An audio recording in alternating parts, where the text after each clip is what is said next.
નમસ્કાર મિત્રો, સ્વાગત છે તમારું અમારી યુટ્યુબ ચેનલમાં। તો મિત્રો, રાજ્યમાં આવેલ જે આણંદ કૃષિ યુનિવર્સિટી છે તો તેમાં જુનિયર ક્લાર્ક વર્ગ 3ની પોસ્ટ પર ભરતી જાહેર કરવામાં આવેલી છે। તો આ ભરતી વિશે આપણે તમામ માહિતી આજના વિડીયોમાં મેળવી લેશું।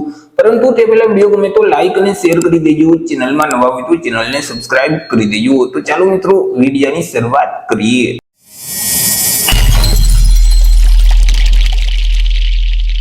તો મિત્રો, રાજ્યમાં આવેલ જે આણંદ કૃષિ યુનિવર્સિટી છે તો તેમાં જે બિન શૈક્ષણિક વહીવટી સર્વંગની જુનિયર ક્લાર્ક વર્ગ 3ની જે જગ્યાઓ ખાલી છે તો આ જગ્યાઓ સીધી ભરતીથી ભરવા માટે લાયકાત ધરાવતા ઉમેદવાર પાસેથી અરજી ફોર્મ મંગાવવામાં આવેલા છે।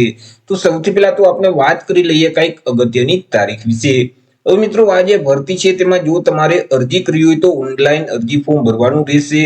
ઓનલાઈન અરજી ફોર્મ ઓલરેડી શરૂ કરી દેવામાં આવેલા છે। 15/7/2025 થી અરજી ફોર્મ શરૂ કરવામાં આવેલા છે। 15/7/2025 થી લઈ અને 11/8/2025 ના સમયગાળા દરમિયાન તમારે ઓનલાઈન અરજી ફોર્મ ભરી દેવાનું રહેશે।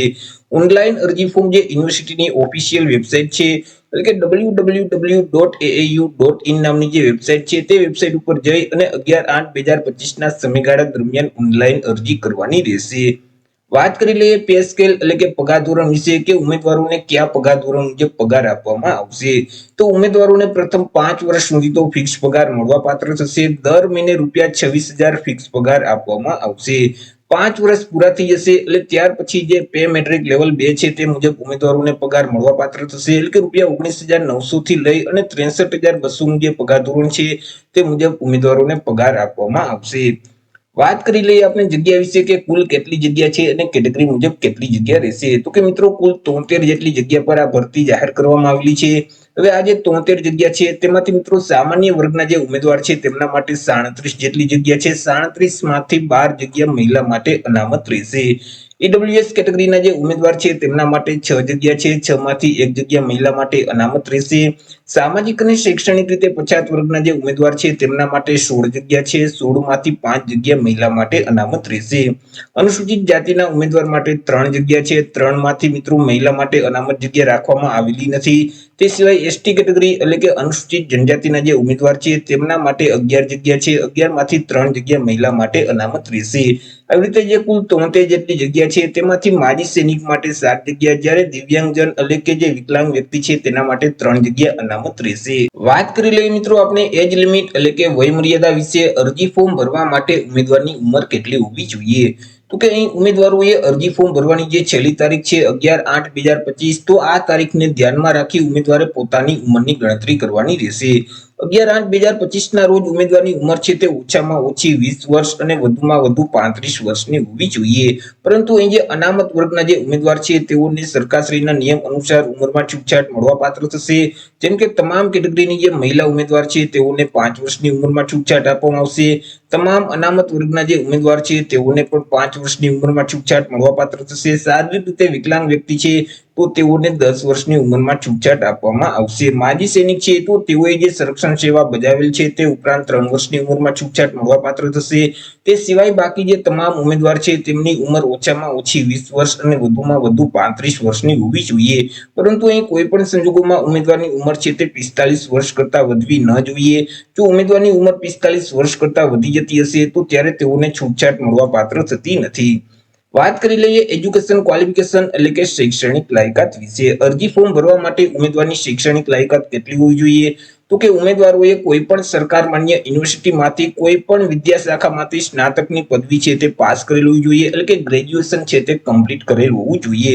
અથવા તો ઉમેદવારોએ તે સમકક્ષની પરીક્ષા છે તે પાસ કરેલ હોવી જોઈએ। જે ઉમેદવારોએ સ્નાતક અથવા તો તે સમકક્ષની પરીક્ષા પાસ કરેલ છે તે ઉમેદવાર આ ભરતીમાં અરજી ફોર્મ ભરી શકશે।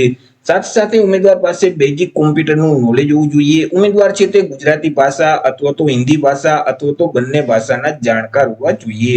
વાત કરી લઈએ અરજી ફી વિશે કે કયા ઉમેદવારોએ કેટલી અરજી ફી ભરવાની રહેશે। તો અહીં મિત્રો તમામ વર્ગના ઉમેદવારોએ અરજી ફી ભરવાની છે કે જેમાં બિન અનામત વર્ગના જે તમામ પુરુષ અને મહિલા ઉમેદવાર છે તેઓએ અરજી ફી તરીકે ₹1,000 પ્લસ જે બેંકનો ટ્રાન્ઝેક્શન ચાર્જ લાગે તે અલગથી ચૂકવવાનું રહેશે। તે સિવાય અનામત વર્ગના જે તમામ પુરુષ અને મહિલા ઉમેદવાર છે તેઓએ અરજી ફી તરીકે ₹250 પ્લસ જે બેંકનો ટ્રાન્ઝેક્શન ચાર્જ લાગે તે અલગથી ચૂકવવાનું રહેશે।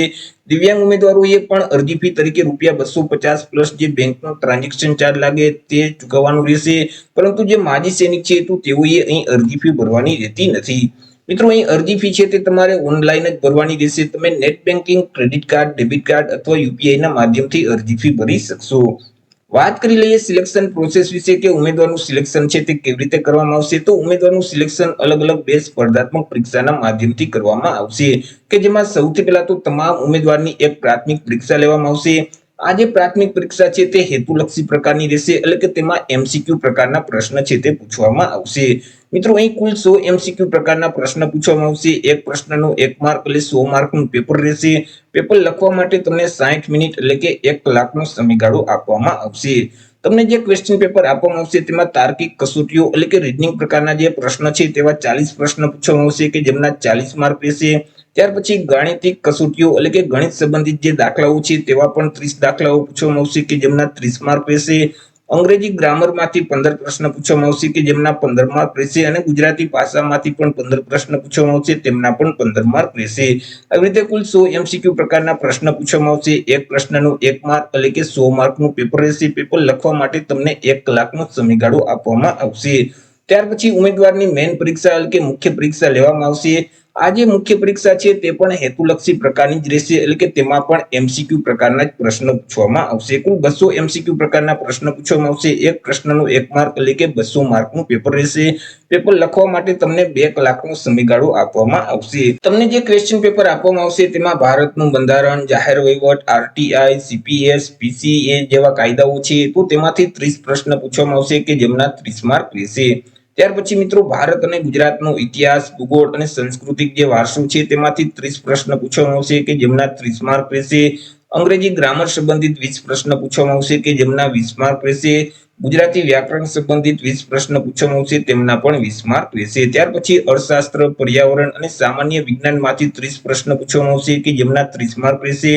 રાષ્ટ્રીય અને આંતરરાષ્ટ્રીયના રોજે રોજના જે અગત્યના બનાવો છે, કે જેને આપણે વર્તમાન પ્રવાહ કરંટ અફેર કહીએ છીએ, તે સંબંધિત 30 પ્રશ્ન પૂછવામાં આવશે, તેમના પણ 30 માર્ક રહેશે. ત્યાર પછી રીઝનિંગ એટલે કે તાર્કિક કસોટીઓ સંબંધિત 40 પ્રશ્ન પૂછવામાં આવશે, તેમના પણ 40 માર્ક રહેશે. આવી રીતે મિત્રો અલગ અલગ 200 એમસીક્યુ પ્રકારના પ્રશ્ન પૂછવામાં આવશે. 200 માર્કનું પેપર રહેશે. પેપર લખવા માટે તમને 2 કલાકનો સમયગાળો આપવામાં આવશે. મિત્રો, આ જે પ્રાથમિક અને મેઇન મુખ્ય પરીક્ષા છે તે બંને પરીક્ષામાં માઇનસ પદ્ધતિ લાગુ પડશે. જો તમે પ્રશ્નનો જવાબ ખોટો ટીક કરશો અથવા તો વિકલ્પ ટીક કરતી વખતે કોઈ પણ પ્રકારની છેડછાડ કરશો અથવા તો એક કરતા વધારે વિકલ્પને ટીક કરી દેશો અથવા તો ખાલી છોડી દેશો તો તેવા સંજોગોમાં 0.25 માર્ક માઇનસ કરી દેવામાં આવશે.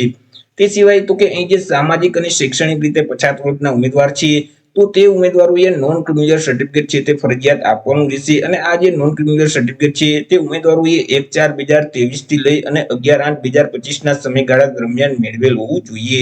ઈડબ્લ્યુએસ એટલે કે આર્થિક રીતે પછાત વર્ગના જે ઉમેદવાર છે તો તેઓએ ઈડબ્લ્યુએસ નું પ્રમાણપત્ર છે તે આપવાનું રહેશે. હવે આ જે ઈડબ્લ્યુએસ નું પ્રમાણપત્ર છે તે મિત્રો 10/8/2022 થી લઈ અને 11/8/2025 ના સમયગાળા દરમિયાન મેળવેલ હોવું જોઈએ. મિત્રો, અહીં ઉમેદવારોએ અરજી ફોર્મ ભરતી વખતે જે પાસપોર્ટ સાઇઝનો ફોટોગ્રાફ છે તે અપલોડ કરવાનો રહેશે.